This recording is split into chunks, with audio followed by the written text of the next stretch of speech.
नमस्कार मित्रों, स्वागत है आपका अपने चैनल जे वीडियोस में। पिछले एपिसोड में हम लोगों ने देखा कि किस प्रकार से देवी संज्ञा ने पिता के घर से चुराए हुए शीरम से देवी छाया का निर्माण कर दिया और देवी छाया सूर्य देव के ताप से जली भी नहीं।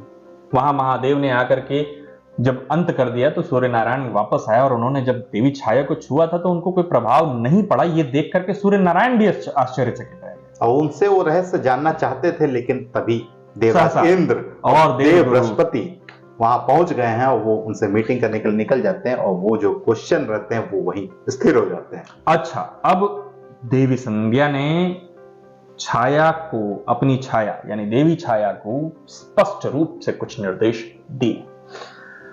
अब उन निर्देशों का उल्लंघन ना हो, इसी में सबकी भलाई है।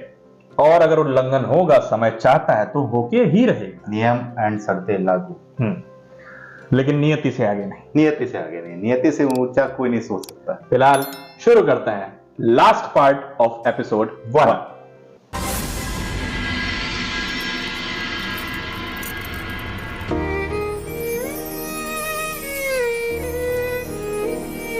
अपने पुत्र और पुत्री को छोड़ के जा रहे हैं छाया की बदौलत। परिवार या तपस्या में से एक को चुनना था।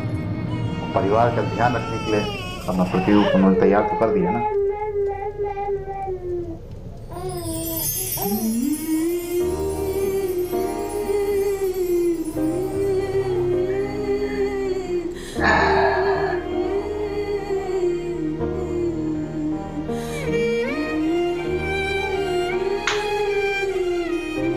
आश्चर्य की बात है यार।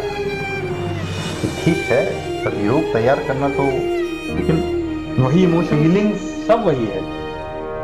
वही चीज तो बात है ना कि एक आत्मा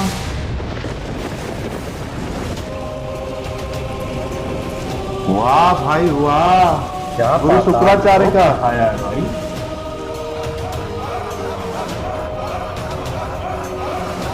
भाई क्यों ना लड़ाई करें, ऐसी जगह पर रहने को मिल रहा है जहाँ आग जल रही है।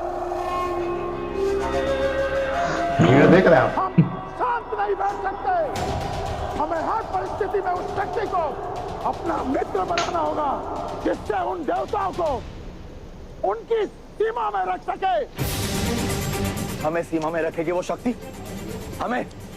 हम देव हैं, देव, विधाता की सर्वश्रेष्ठ रचना। आप निश्चिंत रहे इंद्रदेव। महादेव का निर्णय कभी अनुचित नहीं हो सकता। सर्वोपरि होगा।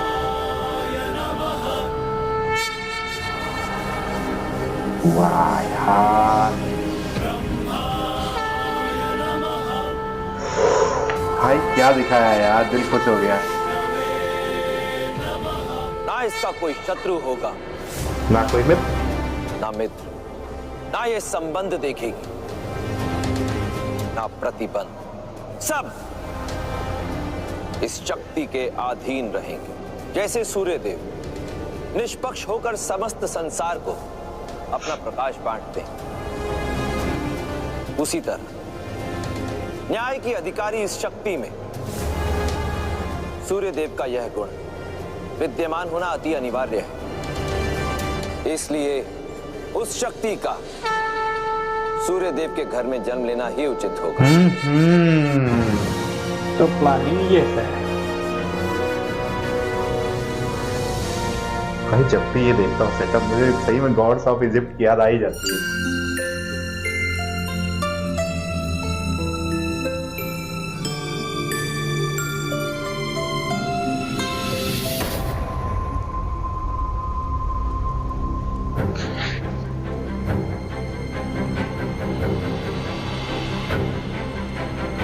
रात्रि हो गई संध्या, विश्राम नहीं करोगी?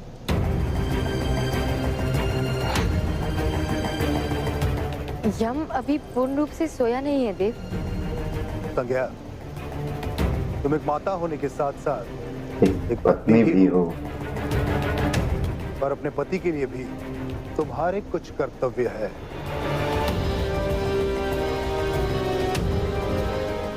मैं वो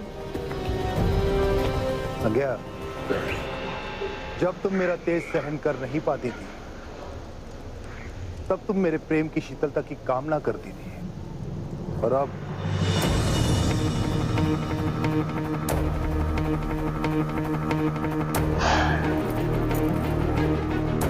जब तुम मेरा तेज सह सकती हो तो ये निष्ठुरता क्यों? मेरे आदेश की अवहेलना क्यों?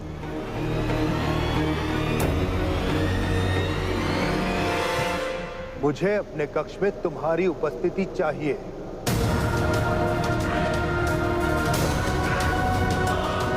हुआ नियम का उल्लंघन।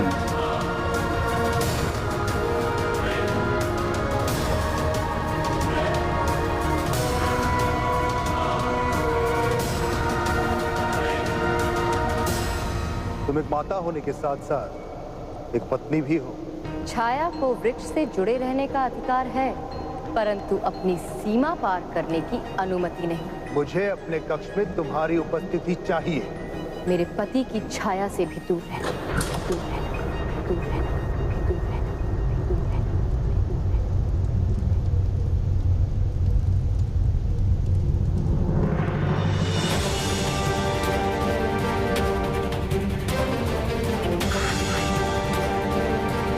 सूर्य देव का कक्ष।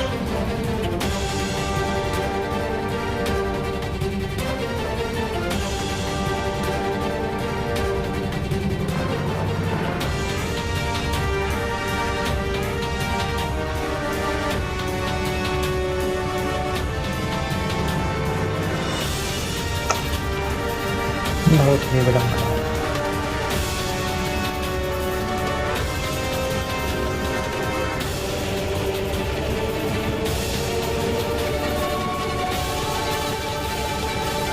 नियति को कोई कैसे ही रोक सकता है?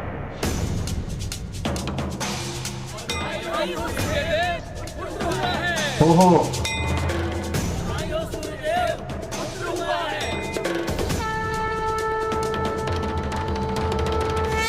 जलसा हो रहा है भाई। तो पुत्र हुआ तो जज्बा होगा।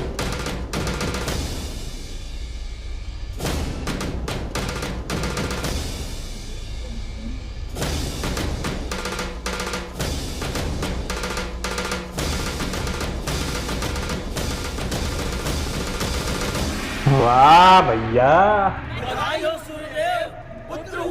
क्या प्रोग्राम दिखाया भैया, मजा आ गया।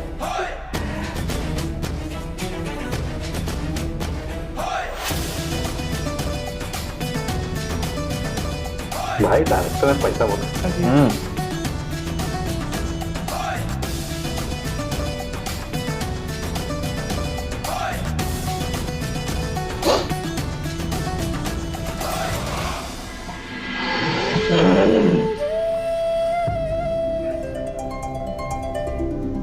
कर्म फलदाता का आगमन हो गया है नारायण, परंतु आप भावुक क्यों दिख रहे हैं? प्रकाश देने वाले को स्वयं जलना होता है और न्याय करने वाले को स्वयं सबसे अधिक अन्याय सहना होता है। जिसे भविष्य में न्याय करना है उसे वर्तमान में अन्याय से परिचित होना ही पड़ेगा।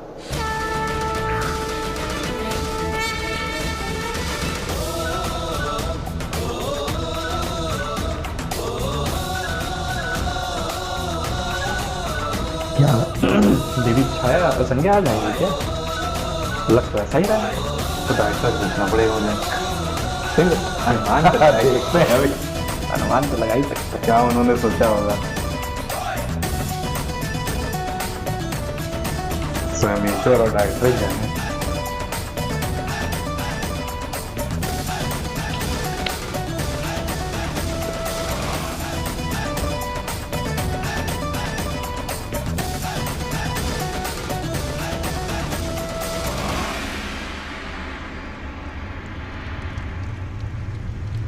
स्वागत है देवी संज्ञा।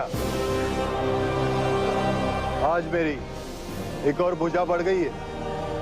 मुझे विश्वास है कि सूर्य का पुत्र सूर्य के समान ही तेजस्वी होगा।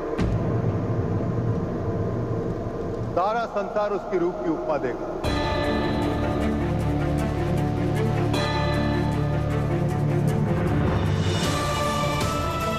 तुमने मुझे एक और पुत्र देकर अपने कर्तव्य का पालन किया। अब मैं अपने पुत्र का नामकरण करके अपने कर्तव्य का पालन करूंगा। मुझे अपने पुत्र का मुख दिखाओ संज्ञा। मैं इसका तेज और वर्ण देखकर इसका नामकरण करूंगा। ना भविष्य क्या हो रही।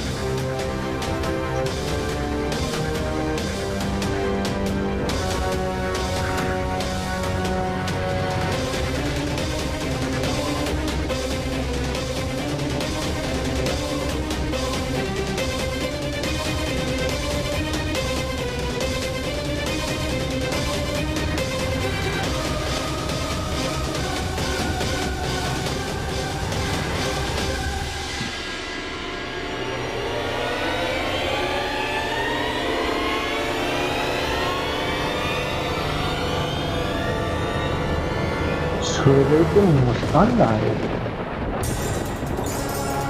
और मत देखिए और ये कब देखिए।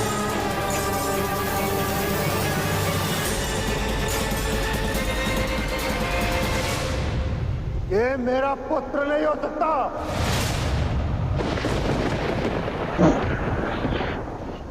जो प्रखर तेजस्वी सूर्य का पुत्र इतना कुरूप नहीं हो सकता। अच्छा, मैं इतना सुंदर तो बच्चा है बेचारा, तो क्यूट सा लग रहा है। ओहो, क्रोध देख रहे हैं। कितना क्यूट सा बच्चा तो था। जोक्स अपार्ट, कहीं ना कहीं सूर्यदेव को अपने तेज के समान अपना पुत्र चाहिए था। यही कारण है कि जब कोई पहले से कुछ आशाएं बना के रखता है और वो आशाएं उस हिसाब से, उस समय के बंधन के हिसाब से, समय के चक्र के हिसाब से जब पूर्ण नहीं होती हैं, तो द्वेष, ग्लानि, हानि इत्यादि कई प्रकार की चीजें होती। सबसे बड़ी बात यह है कि छाया का पुत्र छाया जैसा ही होगा। तो छाया जैसा का मतलब श्यामल वर्ण, या यूं कह सकते हैं कि वो गोरा नहीं, कपूर जैसा नहीं। शंकर जी का एक मंत्र है जो हम, जिस प्रकार से क्षीरो दक्षाई विष्णु जी हैं, उसी प्रकार से एक देवों के देव, महादेवों के देव, यानी जितने भी शंकर मौजूद हैं उन सभी के एक परम शंकर। तो उनका एक मंत्र है जिसमें कर्पूर गौरम करुणावतारम का संज्ञा दी जाती है। तो कर्पूर गौरम मतलब जो कपूर जैसे गोरे। तो शंकर जी की जो स्तुति है उसमें साफ साफ लिखा गया है कि कपूर जैसे गोरे। उसी प्रकार से शनि जी की जो वर्णन है उसमें हर जगह उनको नीलांबुज कोमलांगम बोला गया है, यानी जो नीले वर्ण के।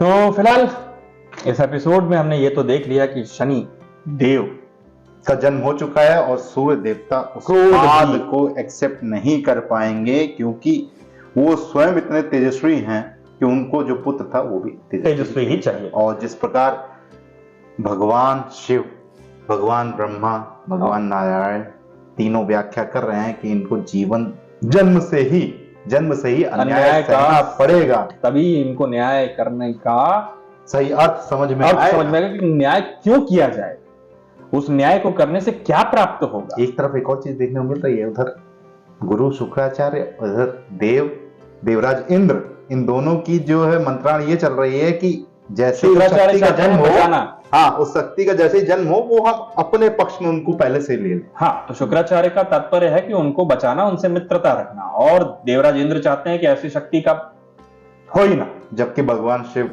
पहले से बता चुके हैं कि वो किसी के मित्र ना शत्रु कुछ नहीं होंगे। चलिए अब ये सब कैसे देवराज इंद्र को हमारे सीरियल्स ने बहुत कमजोर और बहुत ही अजीब से स्वभाव का दिखा रखा है, लेकिन देवराज इंद्र यानी जो भी इंद्र की पदवी लेता है, अभी तक 16 इंद्र हो चुके हैं, तो जो भी इंद्र की पदवी लेता है वो ऐसा नहीं होता है। अमूमन उसके लिए एक राजा के गुण, न्याय के सारे जो वर्ण हैं वो धारण करने के बाद ही देवों के राजा बनने की उपाधि प्राप्त होती है। हमारे वेदों में सबसे ज्यादा मंत्र यदि किसी भगवान के हैं, किसी देव के हैं, तो वो देवराज इंद्र के हैं। फिलहाल के लिए इतनी जानकारी आज के लिए पर्याप्त है। आशा करते हैं कि ये वीडियो आपको पसंद आया होगा। इस वीडियो से हम यहाँ विदा लेते हैं, शीघ्र ही लौटेंगे नई वीडियोस के साथ। तब तक के लिए राधे राधे।